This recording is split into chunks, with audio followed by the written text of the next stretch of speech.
Hours before he denied Jesus 3 times, Peter said something with total confidence. Even if all fall away, I never will. He believed it completely. Yet within hours, surrounded by strangers in a cold courtyard, he denied even knowing Jesus 3 separate times.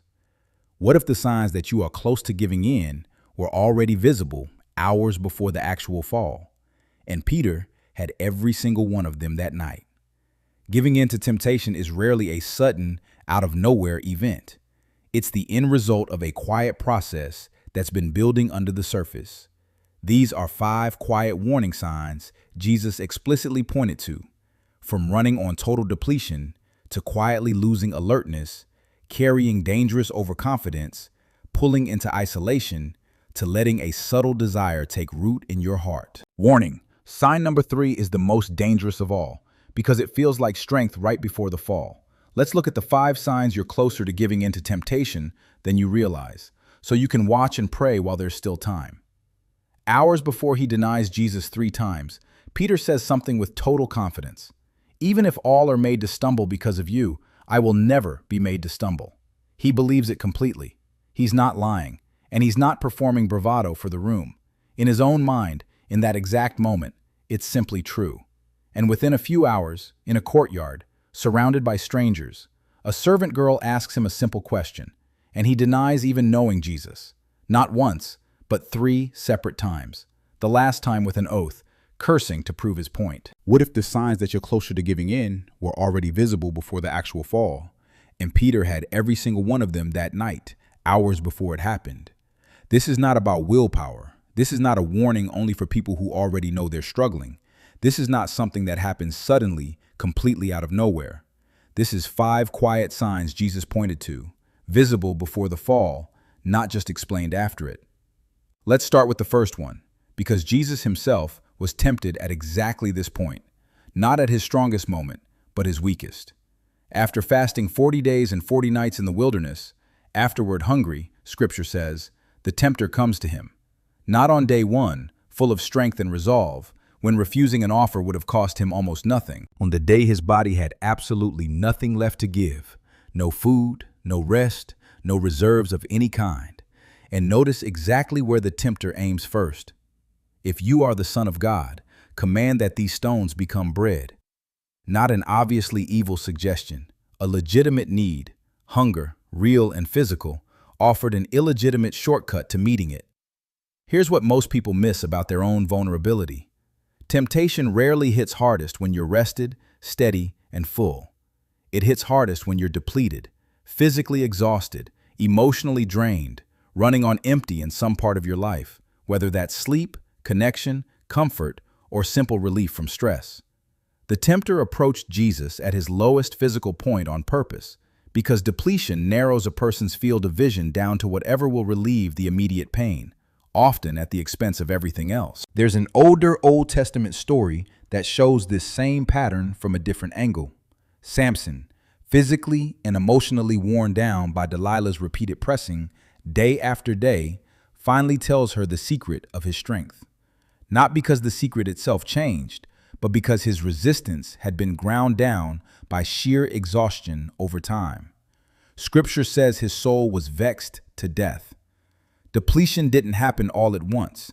It accumulated, day by day, until there was nothing left to resist with. This is sign 1. You're running on depletion, physically, emotionally, spiritually worn thin. And depletion, far more than strength, is exactly where vulnerability tends to live. Not always in a single dramatic collapse. Sometimes, like Samson, in a slow wearing down that only becomes visible once the resistance is already gone. Sign 2 comes from the Garden of Gethsemane, the night before the crucifixion. Jesus takes Peter, James, and John further into the garden and tells them plainly, "My soul is exceedingly sorrowful, even to death. Stay here and watch with me." He goes a little further to pray. He comes back, and he finds them asleep. "Could you not watch with me 1 hour?" He asked Peter directly. "Watch and pray, lest you enter into temptation. The spirit indeed is willing, but the flesh is weak." The Greek word for watch here, gregoreo, means staying alert, staying awake, not just physically, but attentively, to what's actually happening around and within you. Notice what Jesus links directly, in the same sentence, to falling into temptation, not staying alert. Not a lack of desire to do right. The disciples clearly wanted to stay awake. Jesus even acknowledges it. The spirit indeed is willing. But wanting to stay alert and actually staying alert turned out to be two very different things. And here's the detail that matters most. Jesus goes away to pray a second time, comes back, and finds them asleep again. A third time, the same thing. This wasn't a single lapse. It was a pattern, repeated 3 times in a row, and none of the 3 men caught it or corrected it between rounds. This same failure to stay watchful shows up earlier in Scripture too. In the Old Testament, King David, at a time when kings normally went out to battle, instead stayed behind in Jerusalem, unwatchful, unoccupied, off guard. And it's in that exact unwatched moment, from his own rooftop, that he first sees Bathsheba. The fall with Bathsheba didn't begin with the sin itself. It began earlier, in an unguarded evening where David simply wasn't watching, at a time and place he normally would have been. This is sign 2. You've quietly stopped staying alert. Not a dramatic decision to let your guard down all at once, just a slow, repeated drift into not paying attention anymore. The kind of drift that doesn't even register as a decision while it's happening, whether that's a rooftop in Jerusalem or a garden outside the city walls. Before we go further, here's where we are. 2 signs down: depletion and lost alertness. 3 more to go, and the next one is the most dangerous of all 5, because it doesn't feel like danger. It feels like the exact opposite of it. Sign 3, overconfidence. Remember Peter's declaration, even if all are made to stumble because of you, I will never be made to stumble. Jesus responds to that exact statement with something specific and precise. Assuredly, I say to you that this night, before the rooster crows, you will deny me 3 times. Peter doesn't soften his claim after hearing that warning. He doubles down. Even if I have to die with you, I will not deny you. That's not humility talking. That's a man completely certain he's not at risk, hours before he completely is, and certain enough to argue with a direct, specific warning from Jesus himself. Paul later writes something that reads almost like a direct commentary on exactly this moment. Let him who thinks he stands take heed lest he fall. Notice the wording, not let the person who is weak be careful. Let the person who thinks he stands, the confident one, the one who assumes the ground beneath him is solid, take heed. The warning is aimed specifically at confidence, not at obvious weakness. Here's what makes overconfidence so dangerous, more dangerous in some ways than the other 4 signs. It doesn't feel like weakness from the inside. It feels like strength, like resolve, like character. And that feeling is exactly what stops a person from taking any precautions at all. Why would you guard against something you're completely certain can't happen to you? The people most surprised by their own failure are almost always the ones who were most certain, right beforehand, that it couldn't happen to them. This is sign 3. You feel completely certain temptation isn't a real risk for you right now in this specific area of your life. That certainty itself, ironically, is often the first crack, the thing that removes every safeguard a more humble person would have kept in place. Sign 4, isolation. When the soldiers finally arrived to arrest Jesus in the garden, Scripture records something stark. Then all the disciples forsook him and fled, every single one of them. The same men who had walked with him for 3 years scattered in that instant. Peter, specifically, ends up alone in a courtyard afterward, surrounded entirely by strangers, soldiers, servants, people with no connection to him at all, with no one from his own community anywhere nearby to remind him who he actually was, or to catch the moment he started to waver. And earlier that same night, before any of this happened, Jesus had already warned him directly and specifically. Simon, Simon, indeed, Satan has asked for you that he may sift you as wheat, but I have prayed for you that your faith should not fail. The warning came before the fall. Jesus saw the vulnerability coming, named it out loud, and prayed over it in advance, and Peter still ended up in exactly the isolated position the warning was about. There's a proverb that names this exact danger centuries before Peter's night in the courtyard. A man who isolates himself seeks his own desire, He rages against all wise judgment. Isolation isn't described here as a neutral, accidental circumstance. It's described as the specific condition under which a person's own unchecked desires get to run without any outside correction at all. Notice the pattern. The moment of greatest danger in Peter's entire night is also the exact moment he is most alone. No disciple standing beside him, no one to steady him, check him, or simply remind him, quietly, who he actually was before this night started. Isolation doesn't cause temptation by itself, but it strips away almost everything that would normally interrupt it before it goes all the way through. This is sign 4. You've quietly pulled away, or been pulled away, from the people who'd normally notice something's off in you. The fall gets significantly easier exactly when there's no one left nearby to see it coming, or to say something before it's too late. And now the 5th sign, the one happening entirely underneath the surface, often long before any visible action takes place at all. James writes about the actual mechanism behind every temptation, describing it almost like a biological process. Each one is tempted when he is drawn away by his own desires and enticed. Then, when desire has conceived, it gives birth to sin, and sin, when it is full grown, brings forth death. The Greek word for desire here, epithemia, describes a craving, not a single moment, but something that starts small and grows, almost exactly like conception and gestation, developing quietly before it's ever born into an actual visible action. By the time the outward failure happens, the desire behind it has usually already been forming, unnoticed, for some time, sometimes days, sometimes weeks, sometimes far longer.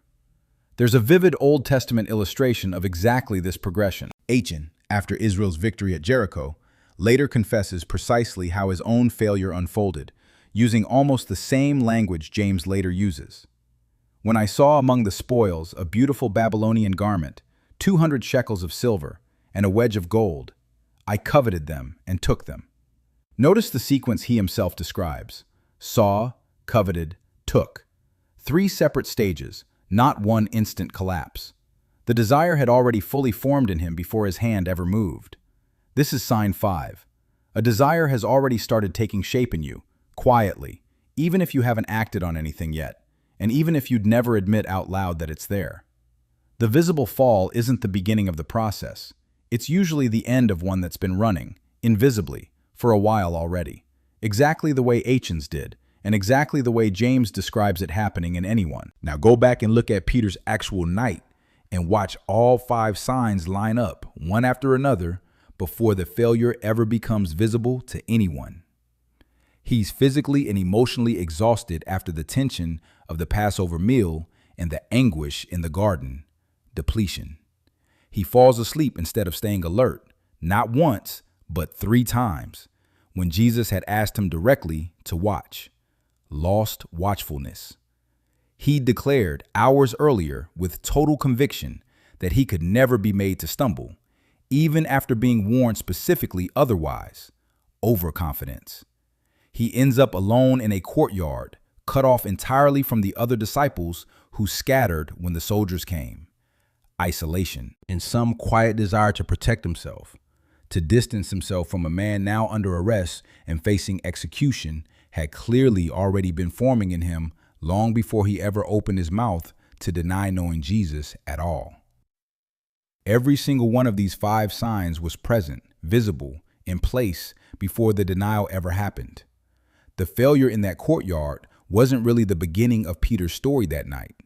It was simply the moment where 5 quiet warning signs, already fully assembled, finally became visible to everyone watching, including, most painfully, to Peter himself, who Scripture says went out and wept bitterly the instant he realized what he'd done. It's worth noticing, too, what happens after that failure, because it shows these signs were never meant to be a life sentence. Weeks later, on a beach beside the Sea of Galilee, the resurrected Jesus asks Peter the same question 3 times. Simon, son of Jonah, do you love me? One deliberate question for each of the 3 denials, and restores him fully, commissioning him to feed his sheep. The signs that preceded the fall were real. They were also not the end of Peter's story, any more than they need to be the end of yours. Maybe you recognize a smaller, more familiar version of this in your own life. Think about the feeling of telling yourself, just this once, or I've got this completely under control, right before making the exact choice you swore with total confidence you would never make. That gap between confident intention and actual vulnerability is precisely what these 5 signs are pointing toward. Not the moment of failure itself, but everything quietly lining up beforehand that made the failure so much more likely than you realized. So here's what all of this leaves you with. First, the truth of it. None of these 5 signs are the fall itself. They're the conditions that make the fall far more likely: depletion, lost alertness, overconfidence, isolation from community, and a desire already quietly taking shape beneath the surface. Second, what that means for you. Peter had all 5 signs visible on the exact same night he ultimately failed. Samson's depletion, David's lost watchfulness, Achan's growing desire.